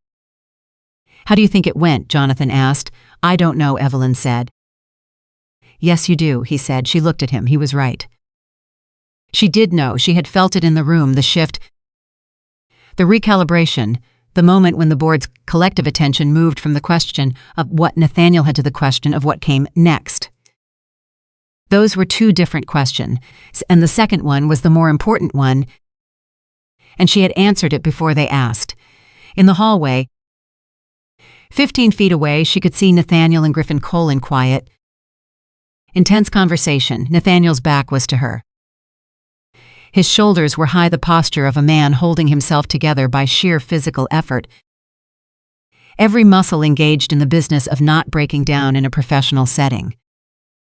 She recognized that posture. She had worn it herself for years in rooms where Nathaniel was the center of gravity and she was orbiting him quietly. The particular exhaustion of performing strength you don't entirely feel. For one moment, just one, she felt something for him that was not anger and not triumph. Something older and more complicated, the residue of 17 years of knowing someone completely, of sleeping beside them and building things with them, and surviving crises with them, and loving them through their worst moments and their bests. That didn't simply stop because it should, it sat there, in the chest, heavy and useless and entirely real. She looked away. The 20 minutes passed. The board reconvened at 10:13. Patricia stood. She did not sit down to deliver what she was about to deliver. She stood at the head of the table, and the board members who had been speaking quietly with each other went silent. And the attorneys straightened in their chairs, and Nathaniel looked at the table in front of him. Isabella, who has decided that however this goes, he will absorb it standing. The board has reviewed the materials presented this morning, Patricia said. We have reviewed the auditor's findings, the founding documentation submitted by Jonathan Caldwell's office to the court, and the operational assessment presented by Ms. Whitaker. We have conferred privately and we have reached a unanimous decision. Unanimous. Evelyn felt the word land. Nathaniel's hands were flat on the table in front of him. Very still, effective immediately, Patricia said. Nathaniel Brooks is removed from his position as CEO of Brooks International. His signing authority, executive access, and official capacities are suspended pending a full legal review of the financial irregularities identified in the audit. His equity position in the company remains intact and will be addressed through proper legal channels. The room was absolutely silent. Nathaniel did not move. Patricia continued. The board has additionally voted to appoint an interim executive director to oversee company operations during the transition period. This appointment is effective immediately and carries full decision-making authority on matters of operation, strategy, and personnel. She looked at Evelyn. That appointment, Patricia said, is Evelyn Whitaker. Evelyn heard the words. She sat with them for a moment, not performing anything, not reaching for composure she didn't need, just sitting with the weight and the reality of what had just been said, and what she felt was not triumph. It was not vindication, it was something quieter and more durable than either of those things. It was the feeling of something being returned that should never have been taken. Not given, returned. Griffin Cole said, We'd like to note for the record that this appointment raises a significant conflict of interest concerns given the pending divorce proceedings. Your objection is noted, Patricia said. The board considered it and determined that the operational needs of this company and the demonstrated qualifications of Ms. Whitaker outweigh the procedural concern. The appointment stands. Cole looked at Nathaniel. Nathaniel had not moved. He was still looking at the table, his hand still flat in front of him, and his face was doing something that Evelyn could not fully see from her angle, something that she suspected. Had she been able to see it clearly, she would have recognized. Because she knew this man's face in every mood and every hour, and she knew what he looked like when he was finally, genuinely out of moves. He looked up, he looked at her. Not with anger, not with blame. The anger had burned itself out somewhere in the last 72 hours, or perhaps in the last 15 minutes, or perhaps it had never been the real thing underneath, just the costume that real things wear when they don't know how to show themselves. What he looked at her with was something she had not seen on his face in 10 years. He looked at her with recognition, not the recognition of a stranger, the recognition of a man seeing clearly. For the first time in too long, a person he had known better than anyone in the world and had, slowly and then all at once, chosen to stop seeing. He said nothing. He picked up his portfolio. He stood. Griffin Cole moved with him. One of the other attorneys gathered documents quickly. And Nathaniel Brooks, who had walked into this room 11 years ago as the man who owned it and had spent trying to hold onto that ownership with both hands, walked out of it without looking back. The door closed. The room breathed. Carla Hutchins let out a long, careful exhale. Derek Holt rubbed his face with both hands. Bill Morrison looked at the ceiling briefly.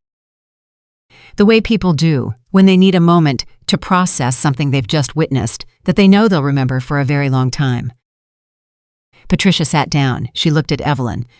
"You have a company to run," she said. Evelyn nodded. "I know, it won't be easy.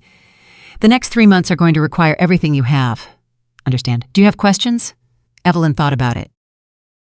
She had 1,000 questions, operational, legal, strategic, human, but none of them were the kind that needed to be answered in the next 60 seconds. They were the kind that would be answered by the work itself, day by day, in the way that real questions always were. "Not right now," she said. Patricia almost smiled. "Good," she said. "That's the right answer." Jonathan was beside her within 30 seconds of the room beginning to clear, and he put a hand briefly on her shoulder and said, very quietly, "Your father would have been proud of you today." Evelyn looked at him. She had not expected that.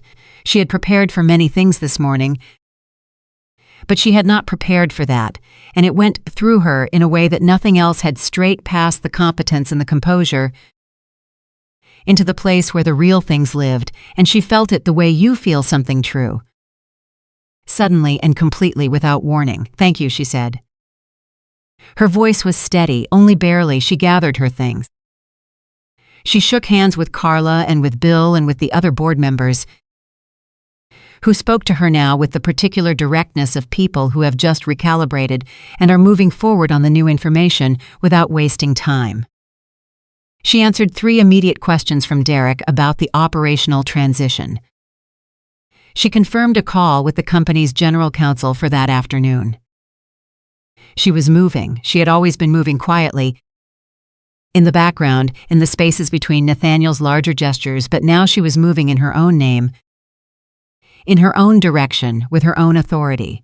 And the difference between those two things was the difference between water running underground and water running free. At 11:45, she called Margaret. Margaret answered on the first ring. "Well," Margaret said. Her voice was tight with the effort of having spent the morning trying not to call. "They removed him," Evelyn said. A pause. "And they appointed me interim executive director." A longer pause.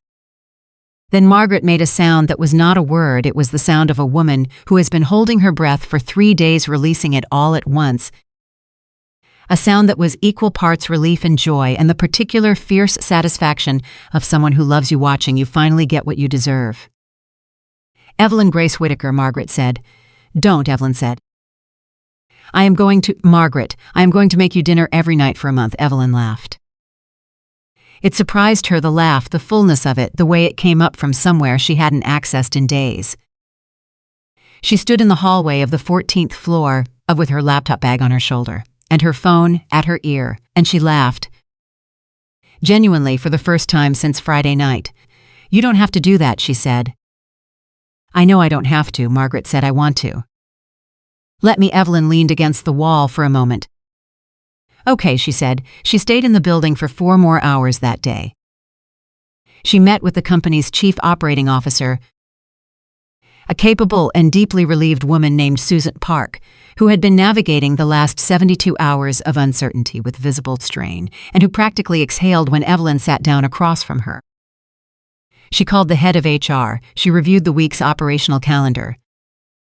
She sent a carefully worded company-wide email, not dramatic, not explanatory, just clear and steady and direct.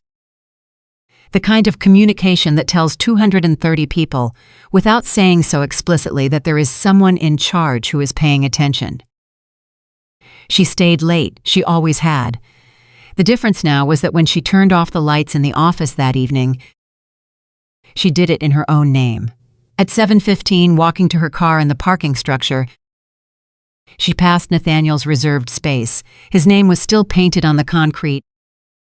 White letters against gray. It would be painted over eventually. That was someone else's task, something that would happen in the ordinary course of things. Without ceremony, she looked at it for a moment. She thought about the man who had sat at 2 in the morning at their kitchen table, 11 years ago, and written her a letter that he wanted her to have in writing because words said in the dark don't last. She thought about what he had become, slowly and then all at once, in the years between that kitchen table and this parking space. She thought about what she had become. She did not feel sorry for him. She would not pretend to, but she did not feel triumphant either, not in the way that triumph is usually felt. Hot and immediate and satisfying, what she felt was more like the end of something long, the release of a tension that had been sustained for so long that its absence was almost its own weight. She had loved him. She had built something real with him. Those things did not stop being true because other things had also turned out to be true. She walked past his parking space and got in her car and drove home through the city. And the lights were coming on all over Charleston as the evening settled in. And Evelyn Whitaker drove through it all with the windows down and her hands steady on the wheel, heading toward a life that was entirely, finally her own. The first week was the hardest, not because of the work was exactly what Evelyn had been doing for 15 years, just now with her name attached to it. Not because of the board, Patricia Odom had positioned her well, and the board members who had watched her 19-minute presentation on Monday morning had walked away with the particular settled confidence of people who had just found solid ground after days of uncertainty. Not even because of the legal proceedings, which Jonathan was managing with the same quiet precision he brought to everything. The hardest part was the ordinary morning. Waking up in the house that still smelled like shared life coffee from the machine Nathaniel had picked out, the particular creak of the third stair she had never gotten around to fixing, the silence where another person's sounds used to be. 15 years of another person's sounds. You do not realize how much space a marriage fills until it empties out. And then the emptiness has a shape, and the shape is specific. And it sits with you at 6:45 in the morning when there is no alarm and no one to reach for and the day is waiting. She got up anyway. Every morning she got up anyway. That was not nothing. She understood that. She had spent enough of her life in proximity to people who couldn't get up, who had been flattened by grief or loss, or the particular devastation of having a story they believed in pulled out from under them to know that getting up anyway was its own form of strength. Quiet strength, the kind nobody applauds because they can't see it. The kind that happens in private before the world has a chance to watch. She got up, she made coffee, she went to work. By the end of the first week, Susan Park had stopped looking at her with that braced expression, the one that meant she was waiting to see whether the new authority would hold or dissolve under pressure. By the end of the second week, the department heads had stopped sending their questions through intermediaries and had started calling Evelyn directly. By the end of the third week, 2 of the company's largest institutional investors had requested meetings, and she had taken both of them, and both of them had left the meetings with renewed commitments to their positions. The company was not just surviving, it was breathing. On a Thursday afternoon in the fourth week, Susan Park knocked on Evelyn's office door, the office that had been reoriented from Nathaniel's to hers in the organizational sense, even though she had moved into the smaller executive suite rather than his, because she wanted to be clear from the beginning that she was building something new, not inheriting something old. The Singapore team is on the line, Susan said. They want to talk through the Q1 projections, and they specifically asked if you would be on the call. Tell them I'll be there in 5 minutes, Evelyn said. Susan started to leave. Susan, Evelyn said. She turned back. You've been exceptional through all of this, Evelyn said. I want you to know I see it. Susan looked at her for a moment, slightly startled. The way people are startled when appreciation arrives without conditions, and then she said, Thank you, that means a great deal coming from you. She paused. It means a great deal in general. We don't say it enough around here. We're going to change that, Evelyn said. Susan nodded and she left, and Evelyn picked up the phone and took the Singapore call, and she was good at it, genuinely, specifically good. The kind of good that only comes from years of knowing a subject so completely that it becomes part of how you think. What she did not know while she was on that call was that 2 blocks away in the lobby of a hotel on East Bay Street, Nathaniel Brooks was sitting across from a woman he had not expected to see again. Victoria Hayes had called him that morning. He had almost not answered. They had not spoken since the board meeting, since the moment in the hallway, when she had walked past him without stopping, her face arranged in the careful neutrality of someone who had made a decision and was not interested in being talked out of it. He had called her twice in the days following. She had not returned the calls. He had told himself it was fine, that she needed time, that she would come around. She had not come around. But she had called this morning, and he had answered, and she had said, "I need to talk to you in person. Can you meet me?" He could have said no. He probably should have said no. But Nathaniel Brooks had been living in a rented apartment for 3 weeks with his pride and his legal psils, and the company he no longer ran, and the sound of a familiar voice asking him to show up somewhere felt like more than he could turn away. So he had met her. Victoria looked different than she had at the party. Or perhaps she looked the same, and he was the one who was different, recalibrated, stripped of the particular confidence that had always made everything around him look like a backdrop to his own story. She was composed, as always, but the composure had a different quality than he remembered. It was not the composure of a woman managing an impression. It was the composure of a woman who had already done the hard thinking and come to the meeting ready. "Thank you for coming," she said. "You said you needed to talk," he said. "Here I am." She looked at him directly. "I've spent the last 3 weeks going back through everything," she said. "Every conversation we had about Evelyn. Everything you told me about the company. The marriage, the dynamic between you two." Nathaniel said nothing. He could see where this was going, and he did not try to redirect it. "You told me she was controlling," Victoria said. "You told me she had never believed in you the way you needed. That she had held you back, that she was the reason you felt like you couldn't breathe." She paused. "You told me those things over months, and I believed you. Not because I'm naive, I want to be clear about that, but because you were convincing. You are very convincing, Nathaniel. It is genuinely your greatest skill." "Victoria, I'm not finished," she said, quietly and firmly, and the echo of Evelyn at the board meeting was so precise that Nathaniel felt it physically, a jolt of something that was not guilt, but lived in the same neighborhood. "I did some research after the party," Victoria said. "Not into you, into the company. I have my own financial background, you know that. It's literally what you hired me for. So I went and looked at the actual founding documents, the original incorporation, the capital transfer records. The things your lawyers apparently never bothered to examine. And I sat with what I found for about 4 days, trying to figure out how to understand it, and," he said, "and I realized that everything I thought I knew about you was built on a version of events that you controlled," she said.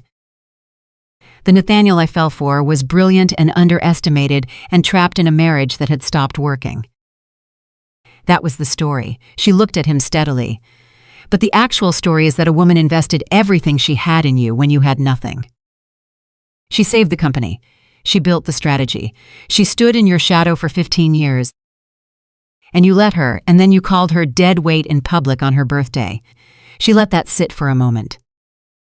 "I needed to say that out loud to you, in person, because I owe it to myself to be honest with people, even when it's uncomfortable." Nathaniel looked at the table between them. There was a long silence. "I know," he said. Victoria looked at him. She had expected more resistance, had prepared herself for it, had steeled herself against the particular persuasiveness of a man who had spent months making her feel seen and understood and chosen. She had not expected those 2 words, not this quickly. "Not this simply, you know," she repeated. "I've been sitting in an apartment for 3 weeks with nothing to manage and nowhere to be," he said. "It's remarkable, the things you see when there's nothing left to perform for." He looked up. "I knew on some level the whole time what she had done. What I had done with it, I buried it. I told myself a story that made it easier to live with. And I told that story long enough that I started to believe it." He paused. "That's not an excuse, I'm just answering you honestly. Because you deserve that, Victoria nodded slowly. She's going to be extraordinary, Victoria said, at the company. Anyone who was in that board meeting knows it. She already is. I know, he said again. Do you regret it? She asked. He was quiet for a long time. I regret most of it, he said finally, the party. The way I filed, the way I handled the accounts, all of it. He paused. I don't regret that it happened now, because if it hadn't, she'd still be invisible. And she should never have been invisible. Victoria looked at him for a long moment. Then she stood. I hope you figure out who you actually are, she said. Without the story, it might take a while. She picked up her purse. For what it's worth, she said, I think there's a decent person in there somewhere. I saw him sometimes. He just kept getting buried under everything else. She left without looking back. Nathaniel sat at the table for a long time after she walked out.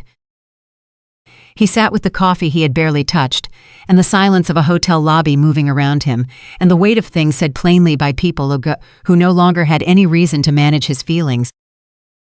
And he did something he had not done in a very long time. He thought about his father. He thought about the man who had left him a company that was already failing, a gift wrapped in debt, with no instruction manual and no cushion and no one who believed in it. He thought about being 29 years old and terrified, though he would never have used that word, and meeting a woman at a fundraiser who had laughed at something he said before she knew who he was, and how that had felt like being seen. He thought about the kitchen table at 2 a.m. He thought about what he had written. Paper does last. He pressed both hands flat on the table in front of him. He thought, it is not too late to be the person who deserved that letter. He did not know if that was true. He suspected the path back to being that person was much longer and much harder than any path he had navigated before, and that there were parts of it he would have to walk alone. Without applause, without an audience, without the comfort of a narrative in which he was the hero. That was, he thought, probably the point. He left the hotel. He called his attorney, not Griffin Cole, but a different attorney, a quieter one who dealt in mediation rather than combat, and he said, I want to renegotiate the divorce terms, not to fight. To be fair, tell me what fair actually looks like and I'll sign it. The attorney was silent for a moment, then said, that's a different conversation than the one we've been having. I know, Nathaniel said. I'm a different person than the one you've been representing. He hung up and walked back to his rented apartment, and he sat down at the desk in the corner, and he opened his laptop and he stared at a blank document for a very long time. He did not write anything, but he stayed there. He was present with the absence of a ready story to fill it, and he understood that this particular discomfort was probably the beginning of something honest. Evelyn did not know about the hotel meeting. She would not learn of it for several weeks.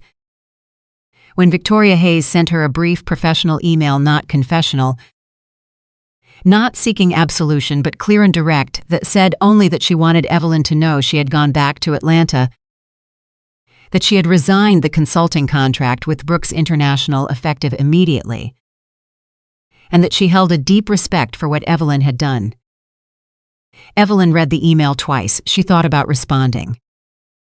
She started a reply 3 times. In the end, what she wrote was this: Thank you. Take care of yourself. She sent it before she could revise it further, because some things do not need more words than they need. The divorce was finalized on a Wednesday afternoon in early January, 4 months after the birthday party. Jonathan called her when it was done. It's signed, he said. Everything is settled. Okay, she said. Are you all right? She thought about the question seriously. The way she had learned to take questions seriously, rather than reflex answering them with whatever kept the conversation moving forward. Yes, she said. I actually am good, he said. Because you have a 3 o'clock with the Singapore team, and I believe you also have a call with Patricia at 4. She laughed. Are you managing my calendar now? I'm your attorney, he said. I manage everything adjacent to your calendar when the occasion calls for it. A pause, and then more warmly, you did good, Evelyn. Every step of the way. She hung up and sat for a moment at her desk, the desk in the executive suite on the 14th floor. Her desk now, officially and entirely, and she let herself feel the full weight and texture of what Wednesday afternoon January actually meant. 15 years. The kitchen table and the letter and the inheritance, and the $3.8 million and the silence and the birthday party and the envelope and all of it. All of it had led here, to this desk, to this afternoon. To the particular and exact shape of the life she was now living. She did not cry, she was not suppressing tears, they simply were not there. What was there was something more interior than a kind of settling, like sediment in water that has finally been still long enough to clear. The view through it was not dramatic, it was just true. She picked up her phone and called Margaret. "It's done," she said. Margaret did not say anything for a beat. "Then, come for dinner this weekend. Both nights if you can, bring nothing. I'll cook everything. You've been feeding me for 4 months," Evelyn said. "I'll feed you for 40 more, Margaret said. "Let me," Evelyn smiled. "Okay, both nights, Margaret confirmed. "And Evie, I mean this dad would have—" "I know," Evelyn said softly. "He would have been so proud." "I know," she said again. "I feel it." She meant that too. The months that followed moved with the particular rhythm of a life being actively rebuilt rather than passively survived. Evelyn drove that rhythm the same way she had always driven the things she cared about, not loudly, not with spectacle, but with a sustained, intelligent attention that produced results you couldn't argue with. She hired Susan Park into a newly created Chief Operations Officer role with a title and compensation that matched what she had been doing without credit for years. She restructured the executive team to distribute decision-making more broadly, replacing the single point of failure model that had made the company vulnerable to exactly what had happened. She created a transparency protocol for board reporting that closed the gaps Nathaniel had exploited. And she announced it internally and externally, because she understood that trust was not recovered by saying you deserved it. It was recovered by demonstrating methodically that you did. She brought the Singapore expansion to completion 6 weeks ahead of the original timeline. She was in Singapore for the signing a 3-day trip, her first international travel as the official head of the company, and on the last evening there, she stood in a conference room with the contract signed and her team around her. And someone opened champagne, and the sound of it felt like something. Not like the champagne at the Magnolia Club on her birthday. Nothing like that. This felt like something earned in full. Like the satisfaction of a long equation finally balanced. She held her glass and looked at the people in the room, her team. Her responsibility, 230 lives, plus whatever this expansion would add, and she thought, this is what I was building all along. I just couldn't see my own hands on it. She drank the champagne. It was the best thing she had tasted in months. Back in Charleston, the quarter ended with the strongest numbers in the company's history. Not by a small margin, by a margin significant enough that Derek Holt called her personally before the board meeting to tell her, and she could hear in his voice the particular satisfaction of a man who made a right call and is not above being pleased about it. "Patricia wants to discuss making the interim appointment permanent," he said. Evelyn was quiet for a moment. "I'd want to restructure the terms," she said. "I want a full seat on the board as well, not as a courtesy. As a condition, a pause. That's unprecedented in the company's history. So is most of what I've done in the last 4 months," she said. Derek laughed, a genuine laugh, the kind that means you got me. "I'll bring it to Patricia," he said, "but I don't think you'll have much resistance." She didn't. The board voted unanimously on a Tuesday morning in March. Permanent CEO, full board position, terms that reflected, for the first time in the company's history, the actual architecture of who had been doing the actual work. Patricia called her afterward. "You understand," Patricia said, "that you have just become one of the most significant women in business in this region." "I understand," Evelyn said. "Does that feel the way you expected?" Evelyn considered the question honestly. "No," she said, "it feels quieter and more real." "Good," Patricia said. The loud version doesn't last, the quiet version does. Evelyn thought of Nathaniel's letter. Paper does last. She thought of how the truest things keep finding their way back. In different forms, through different mouths, across different years. I'm learning that, she said. The employee programs she launched in April were not the kind of thing that made headlines, but they were the kind of thing that changed daily life. A comprehensive mental health benefit that covered every employee at every level, with no deductible and no stigma attached. A parental leave policy that was the most generous in their industry sector, because Evelyn understood from her own experience what it cost a person to choose between their work and their family, and never be allowed to say out loud that the cost was real. A quarterly feedback session, not a survey, not a form, but an actual meeting where she sat in a room with rotating groups of 12 employees and listened without an agenda to what they needed. The first of those sessions, she sat across from a woman who had been with the company for 9 years, a mid-level operations coordinator named Ellen, who was 44 years old and had been there long enough to remember when the company was struggling, when the future was uncertain, when the people at the top didn't know the names of the people at the bottom. Ellen said to her, "You're the first person who's ever asked us what we need." Evelyn looked at her. "I should have been asked to," Evelyn said simply. "For a long time I wasn't. I know what that costs." Ellen nodded slowly. The room was quiet for a moment. Then someone else spoke, and then another person, and the conversation that followed was one of the most useful hours Evelyn spent all month, not because of the specific operational suggestions, though some of them were excellent, but because of what it established. That this was a company where people were seen, where what they knew and what they experienced and what they needed was not buried by whoever was performing the most convincingly at the top.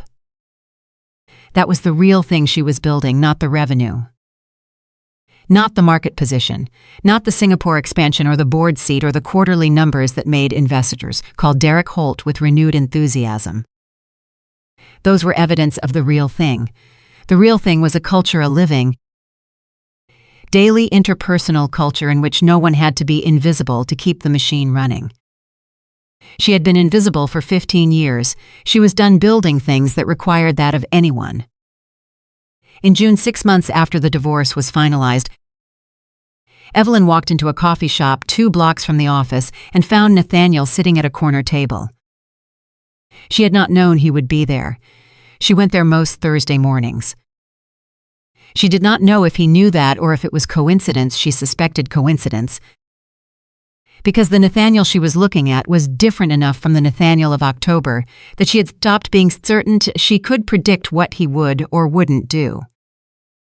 He looked thinner, less assembled. He was wearing a simple jacket, no tie, no portfolio, no attorney beside him. He was just a man in a coffee shop, reading something on his phone, and when he looked up and saw her, he did not perform surprise, he just looked at her.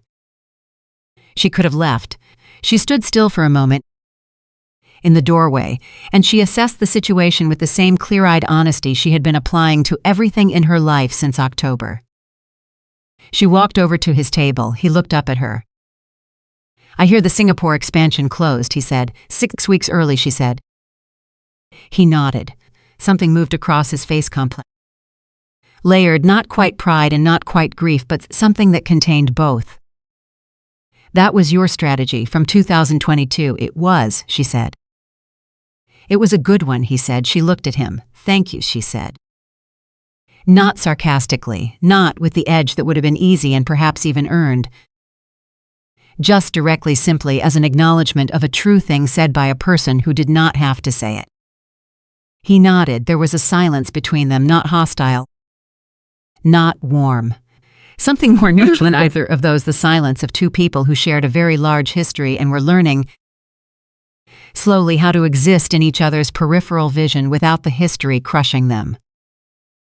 "Are you doing all right?" she asked. He thought about it seriously. The way she had learned to take questions seriously. "I'm figuring out who I am without the story," he said.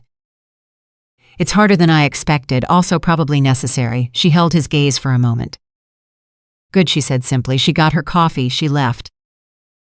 She walked back to the office with the cup warm in her hands and the morning light on the street around her, and she thought about the letter on the table at the Magnolia Club.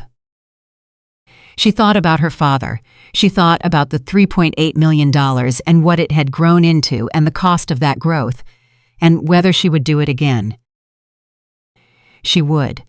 Not because it had been painless, not because she hadn't lost years of visibility and credit and the particular dignity that comes from being seen in the work you do. She would do it because she had loved truly and built something real, and survived the part where it fell apart and built something better on the other side. That was not a small life. That was in fact the only kind of life worth having.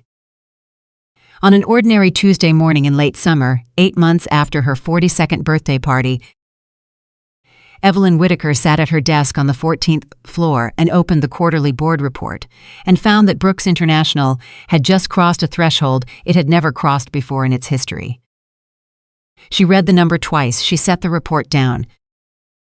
She looked out through the office windows, not at the city, not at the view, but at the open air, at the quality of the light, at the simple fact of a morning that existed because she had stayed upright through all the ones that preceded it. She thought of her father. She thought of his voice, warm, unhurried, the voice of a man who had understood things without needing to make a performance of the understanding. She thought of what he had told her near the end of his life, the thing she had carried through every year since.